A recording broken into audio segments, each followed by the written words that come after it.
Hi hello నమస్తే welcome to our channel మనం TV నేను మీ శాన్వి ఈరోజు మనతో పాటు మన స్టూడియోలో ఉన్నారు సీనియర్ పొలిటికల్ అనలిస్ట్ డివి శ్రీనివాస్ గారు మరి ఆయనతో మాట్లాడి ప్రస్తుత రాజకీయాల గురించి తెలుసుకుందాం హాయ్ సార్ నమస్తే నమస్తే సార్ ఇప్పుడు చూసుకుంటే కడప రాజకీయాల్లో చాలా క్వశ్చన్స్ ఉన్నాయి ఒక పక్క అవినాష్ రెడ్డి గారికి ఆపోజిట్గా ఒక పక్క సునీత గారు అలాగే ఇంకో పక్క షర్మిల గారు పోటీ చేస్తున్నారు అలాగే షర్మిల గారు సునీత గారు రోడ్ల మీదకి వచ్చేసి కొంగు చాపుకుంటూ మాకు ఓట్లు వేయండి అని అడుగుతున్నారు రోడ్ల మీద నడవడం అనేది కూడా మనం చూస్తున్నాము అలాగే వాళ్ళు ఎక్కడ సభలు పెట్టినా సరే అల్లర్లు ఇవి ఎక్కువగా కనిపిస్తున్నాయి ఇవి చూడలేకనే విజయమ్మ గారు అమెరికా వెళ్ళిపోయారు అని చెప్పి కూడా అంటున్నారు దీనికి ఏం చెప్తారు కడప లోక్సభ పులివెందుల అసెంబ్లీయే రేపటి ఆంధ్రప్రదేశ్ ప్రజల తీర్పుని నిర్ధారించే అంశాలు ఆ రెండు అక్కడ కేవలం ఆ స్థానిక ఎన్నికలనే కాదు మొత్తం రాష్ట్ర వ్యాప్త ఎన్నికల్ని ప్రభావితం చేస్తున్నాయి ఎందుకంటే నిన్న మనం చూసాం షర్మిల కన్నీళ్ళు సునీత కన్నీళ్ళు ఏ విధంగా వాళ్ళ సభల్లో అల్లర్లు కొంతమంది అరాచక శక్తులు రౌడీ మూకలు వాళ్ళని ఆ బస్సు యాత్ర దగ్గర లేకపోతే జై జగన్ అనే నినాదాలు మనం చూసిన దీంట్లో షర్మిల బరస్ట్ అవుతారు ఏది ఒకవైపు పులి బిడ్డని గర్జిస్తూనే ఉంది నేను రాజశేఖర రెడ్డి బిడ్డని అని సవాల్ చేస్తోంది కానీ మరి బిడ్డగా కన్నీళ్లు వచ్చేస్తున్నాయి ఎందుకని ఈ పరిస్థితి ఆమె ఊహించలేదు ఏది రాజశేఖర్ రెడ్డి కూతురికి వాళ్ళ కన్నీళ్లు పెట్టుకునే పరిస్థితి కొంగు చాచి ఓట్లు అడిగే పరిస్థితి అంటే భిక్ష ఓట్ల భిక్ష కోరుతోందన్నమాట ధర్మ భిక్ష కోరుతున్నారు ధర్మం చేయమంటున్నాను ఏదో అంటారు చూసావా బాబు ధర్మం చేయండి అమ్మ ధర్మం చేయండి అన్నట్టుగా వీళ్ళు ఓట్లని ధర్మం చేయమంటున్నారు అంటే న్యాయం చేయండి అని కోర్టుల చుట్టూతా తిరిగారు న్యాయస్థానాల చుట్టూతా తిరిగారు హంతకులకు శిక్ష పడే పరిస్థితి కనపట్లేదు న్యాయస్థానాల్లో వివేకానంద రెడ్డి హంతకులకు శిక్ష పడలేదు కాబట్టి ప్రజా కోర్టుకి వచ్చారు ప్రజలే అంతిమ నిర్ణేతలంటూ మీరే చెయ్యండి ధర్మాన్ని నిలబెడతారా అధర్మం వైపు ఉంటారా హంతకుల పార్టీకి ఓటేస్తారా బాధితుల పార్టీకి ఓటేస్తారా అని ఆమె సవాల్ చేస్తోంది అడుగుతోంది అనమాట ఇక్కడేమో కొంగు చాచి ఓట్లు అడగటం అక్కడేమో గొడ్డలి భయం ఏది అటు గొడ్డలి భయానికి ఓటేస్తారా ఇటు వీళ్ళ యొక్క కన్నీళ్ళకి కరిగిపోయి ఓట్లేస్తారా ఈ కొంగు చాచి అడగడాన్ని మనం ఏ విధంగా చూడవచ్చు అంటే జగన్ గారిని ఓడించమనా లేదంటే ఆవిడ పార్టీని గెలిపించమని అడుగుతున్నారు రెండు ఏది హంతకుడు పార్లమెంట్కి వెళ్ళటానికి వీల్లేదు అవినాష్ రెడ్డి హంతకుడిగా సిబిఐ నిర్ధారించింది గూగుల్ టేక్అవుట్లు అవే చెప్పాయి హంతకులు హత్యకు ముందు ఆ ఇంట్లో ఉన్నారు హత్య తర్వాత ఆ ఇంటికే చేరారు గూగుల్ టేక్అవుట్ అది చెప్పింది సిబిఐ ఛార్జ్షీట్లో ఈయన ఏ8 ముద్దాయి వివేకానంద రెడ్డి చనిపోలేదు వివేకానంద రెడ్డిని చంపేశారు చంపేసిన వాళ్ళకి ఈయన టికెట్ ఇచ్చాడు జగనన్న చిన్నాన్న హంతకులను జగనన్న కాపాడుతున్నాడని ఇంటింటికి తిరిగి చెప్తున్నారు కన్నీళ్లు పెట్టుకుంటున్నారు అది చూడలేక విజయమ్మ అమెరికా వెళ్ళిపోయింది ఏది ఇక్కడ అన్న ఒకవైపు చెల్లి ఒకవైపు మరి నలిగిపోయే పరిస్థితి తల్లి మనసు కదా మనం చూసాం ఏది ఆయన అభ్యర్థుల లిస్టు వదిలాడు ఎవరు జగన్మోహన్ రెడ్డి వైఎస్ఆర్ కాంగ్రెస్ పార్టీ 175 అభ్యర్థుల లిస్టు వదులుతూ తల్లిని రమ్మన్నాడు మరి భయంతో వచ్చిందో ప్రేమతో వచ్చింది జగన్మోహన్ రెడ్డికి ముద్దు పెట్టింది ఆ లిస్టు రిలీజ్ చేసేటప్పుడు పక్కన ఉంది సేమ్ సీన్ కట్ చేస్తే మరుసటి రోజు ఎవరు పిలిచారు కూతురు పిలిచింది ఇడుపులపై ఘాట్కి వెళ్ళింది ప్రార్థన చేసింది ఆశీస్సులు ఇచ్చింది ఇది మా కుటుంబానికి అగ్ని పరీక్ష అని కూడా అంది భగవంతుడు నా కూతురు షర్మిలకి న్యాయం చేయాలి గెలిపించాలన్నట్టుగానే ప్రార్థనలు చేసింది ఇక్కడ ఉంటే అటు జగన్మోహన్ రెడ్డి భయం ఇటు షర్మిల యొక్క ప్రేమ వీటి మధ్య తను ఉండలేక అమెరికా పోవటం అక్కడ మనవడు ఉన్నాడు కదా ఎవరు మొన్న పెళ్లి కొడుకు రాజారెడ్డి మరి అక్కడికి వెళ్ళి మరి ఆ కొత్త జంట వాళ్ళ దగ్గర ఉండటానికి వెళ్తుందో ఏదో మొత్తానికి విజయమ్మ పరిస్థితి ఒక కంట నీరు ఒక కంట మరి ఆనందం ఇప్పుడు ప్రజలు ఇవాళ నిర్ణయించాలి ఏది తీర్పు ప్రజలు ఇవ్వాలి జగన్మోహన్ రెడ్డి వైపు మొగ్గుతారా షర్మిల వైపు మొగ్గుతారా ఇష్యూ ఏంటి అజెండా ఏంటి వివేకానంద రెడ్డి హత్య వివేకానంద రెడ్డి చివరి కోరిక షర్మిలను ఎంపీగా గెలిపించటం ఈ హత్య జరిగింది కూడా దానికే ఏది వివేకానంద రెడ్డి హత్య కడప లోక్సభ సీటే దానికి కారణమని సిబిఐ ఛార్జ్షీట్లో చెప్పింది అనమాట చనిపోబోయే ముందు చిన్నాన్న మా ఇంటికి వచ్చాడు నన్ను ఒత్తిడి చేశాడు ఒప్పించాడు 2 గంటలు ఆయన నన్ను బలవంతం చేస్తే నేను ఒప్పుకున్నాను ఏది పులివెందుల, కడప, ఇక్కడ రాజశేఖర రెడ్డి వారసులే ప్రతినిధులుగా ఉండాలి అనే ఒక ప్రగాఢమైనటువంటి కాంక్ష వివేకానంద రెడ్డిది. అప్పుడే అక్కడున్న ప్రజలకు న్యాయం చేస్తాం. ఇప్పుడు అవినాష్ రెడ్డి ఏంటి, ఆయన ద్వారా లాభం ఆ ప్రజలకి, కడప లోక్సభకి ఆయన ఏం తెచ్చాడు అని అడుగుతాను. స్టీల్ ప్లాంట్ ఏమైనా సాధించాడా? స్టీల్ ప్లాంట్ కోసం ఏమైనా మాట్లాడా? ప్రత్యేక హోదా ఏమైనా జగనన్న తెచ్చాడా? ప్రత్యేక హోదా కేంద్రం మెడలోంచి తెస్తానన్నాడు, ఈయన మెడలో ఉంచాడు తప్ప కేంద్రం మెడలు ఉంచలేకపోయాడు అంటూ ఆమె ఫెయిల్యూర్స్ని ప్రజల్లోకి బలంగా తీసుకెళ్తాను. ఏమైంది నీ జంబో డిఎస్సి అని ఇచ్చావా? డిఎస్సి ఉద్యోగాలు ఎంతమంది టీచర్ పోస్టులు ఇచ్చావు? అసలు ఎన్ని ఖాళీలు ఉన్నాయి? ఒకటి కాదు కదా. జాబ్ క్యాలెండర్ ఏమైందని, సాక్షి క్యాలెండర్ సంవత్సరం ఇస్తున్నారు.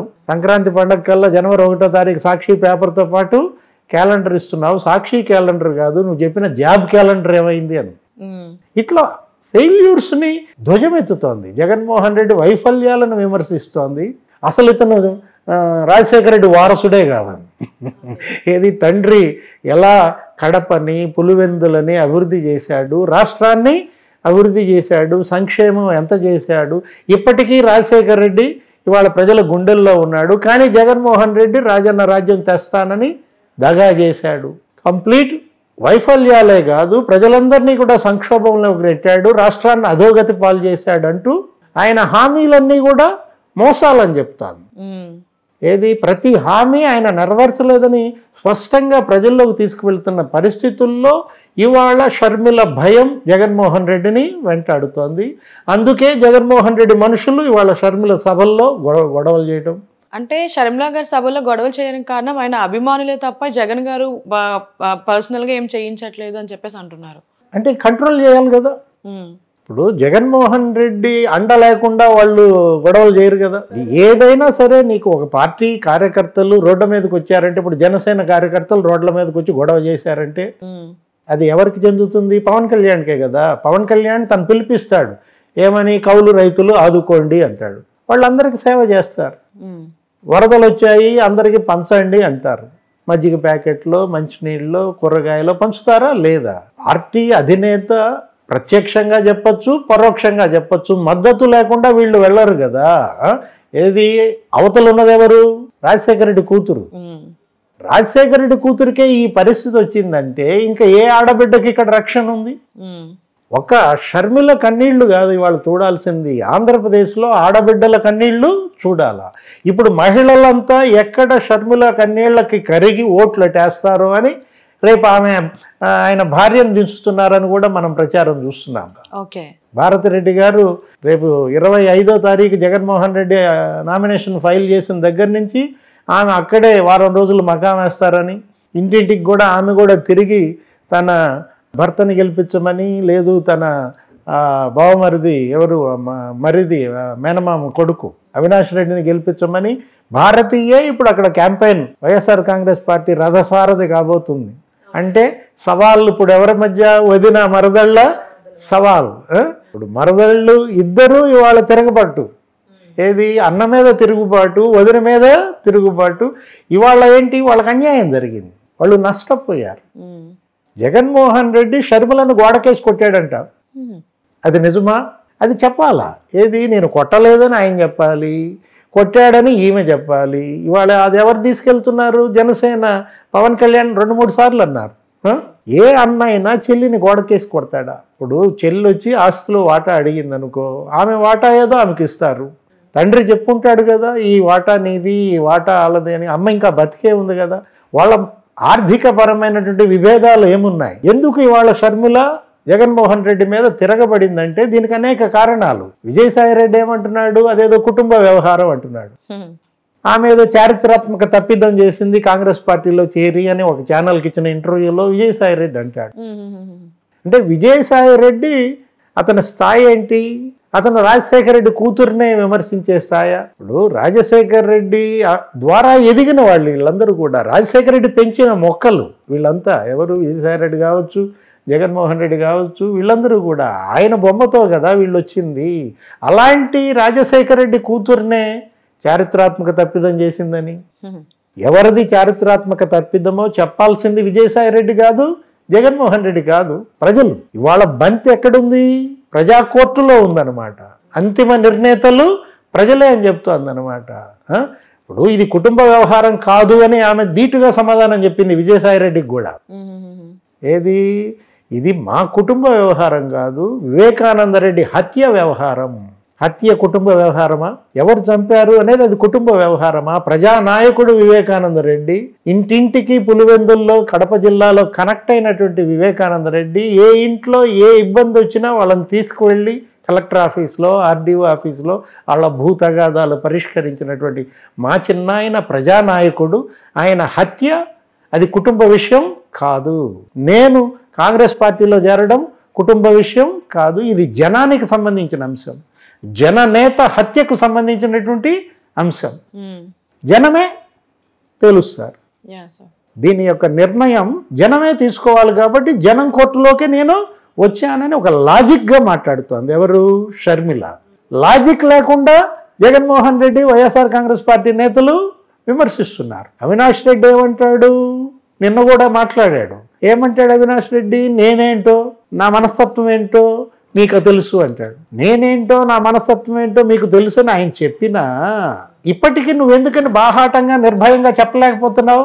ఈ హత్యకు నాకు సంబంధం లేదు, ఈ హత్య జరిగిన రోజు నేను పలానా చోట ఉన్నాను, ఇది నా మీద తప్పుడు ప్రచారం. ఇప్పుడు 3 ఏళ్ల నుండి ప్రతిపక్షాలు నన్ను ఇబ్బంది పెడుతున్నాయంటాడు. ప్రతిపక్షాల నిన్ను ఛార్జ్షీట్లో చేర్చింది? నీ మీద ఛార్జ్షీట్ వేసింది తెలుగుదేశమా? నీ మీద ఛార్జ్షీట్ వేసింది జనసేన, బీజేపీనా? ఛార్జ్షీట్ వేసింది ఎవరు? సిబిఐ. నీ మీద అభియోగాలు మోపింది, నిన్ను A8గా నిన్ను చేర్చింది సిబిఐ. మీరు విమర్శించాల్సింది సిబిఐని విమర్శించండి, కానీ ప్రతిపక్షాలు నన్ను 3 ఏళ్లుగా ఇబ్బంది పెడుతున్నాయి, నేనేంటో నా మనస్తత్వం ఏంటో నా స్వభావం ఏంటో ఈ ప్రజలందరికీ తెలుసు అని అతను అమాయకంగా నటించిన జగన్మోహన్ రెడ్డి షర్మిల మేనమామ.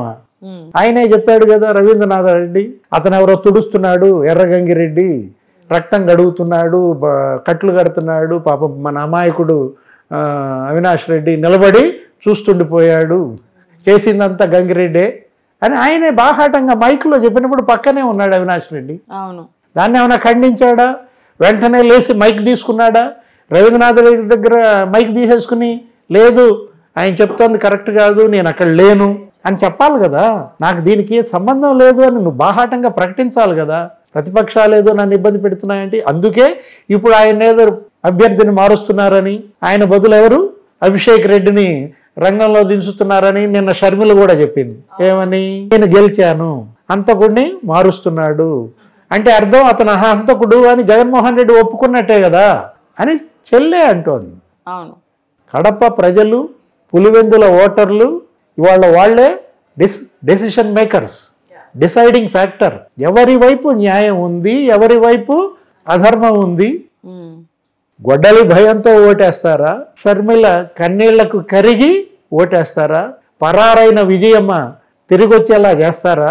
లేదు పరారైన విజయమ్మ ఇక అమెరికాలోనే స్థిరపడిపోయేలా చేస్తారా? చూడాలి. యా సార్, చూడాలి. ఎలక్షన్స్ కూడా దగ్గరలో ఉన్నాయి కాబట్టి ఎవరు గెలుస్తారు, ఎవరు ఓడుతారు అనేది కూడా చూడాలి. Thank you so much sir.